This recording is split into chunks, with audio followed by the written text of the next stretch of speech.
আজকে রান্না করব মুরগির মাংস। কতগুলি কুচি করে রসুন নিয়েছি পরিমাণ মাত্র, এবং গোলমরিচ, আদা,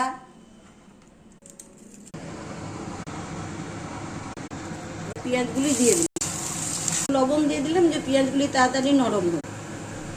এবার বেটে রাখা মশলাটা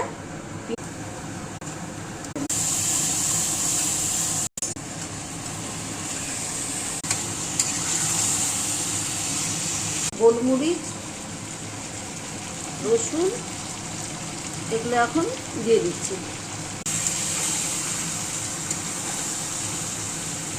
নাড়াচাড়া করে 5 মিনিটের জন্য ঢেকে দেব।